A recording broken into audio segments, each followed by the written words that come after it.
أعوذ بالله من الشيطان الرجيم. بسم الله الرحمن الرحيم. يا أيها النبي إذا طلقتم النساء فطلقوهن لعدتهن وأحصوا العدة واتقوا الله ربكم لا تخرجوهن من بيوتهن ولا يخرجن إلا أن يأتين بفاحشة مبينة وتلك حدود الله ومن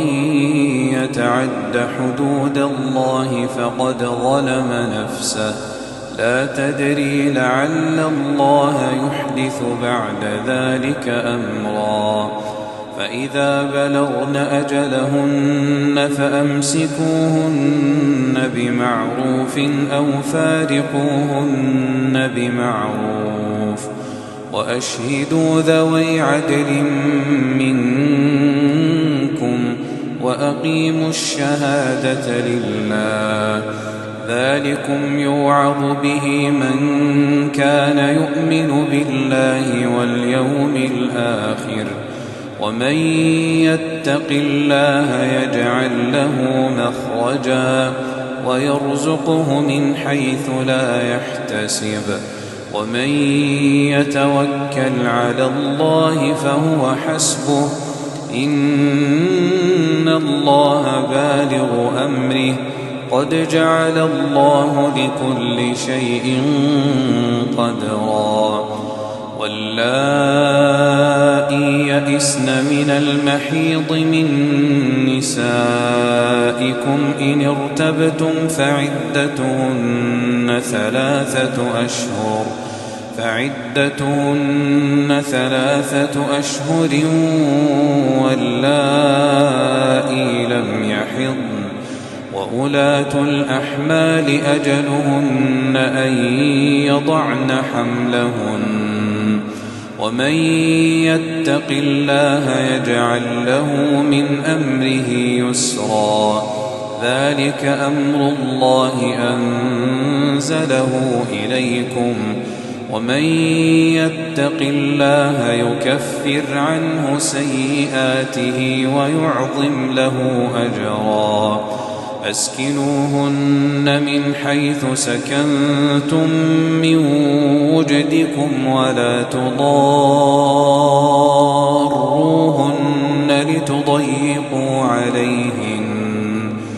وإن كن أولات حمل فأنفقوا عليهن حتى يضعن حملهن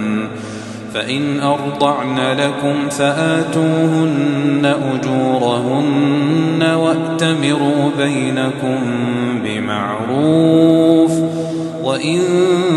تعاسرتم فسترضع له أخرى لينفق ذو سعة من سعته ومن قدر عليه رزقه فلينفق مما آتاه الله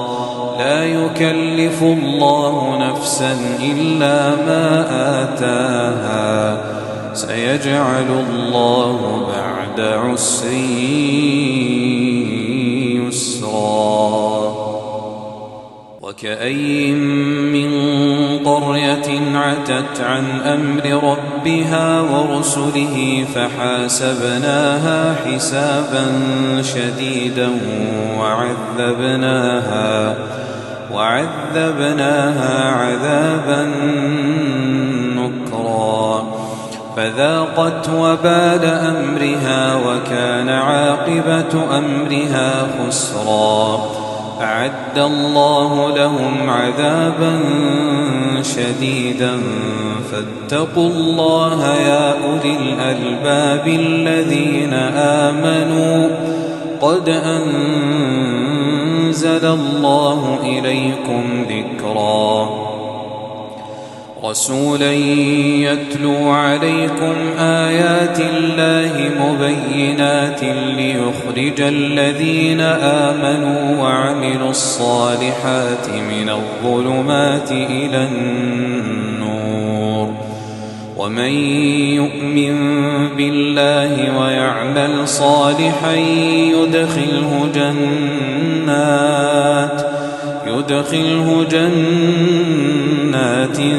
تجري من تحتها الأنهار خالدين فيها أبدا قد أحسن الله له رزقا الله الذي خلق 7 سماوات ومن الأرض مثلهن يتنزل الأمر بينهن لتعلموا أن الله على كل شيء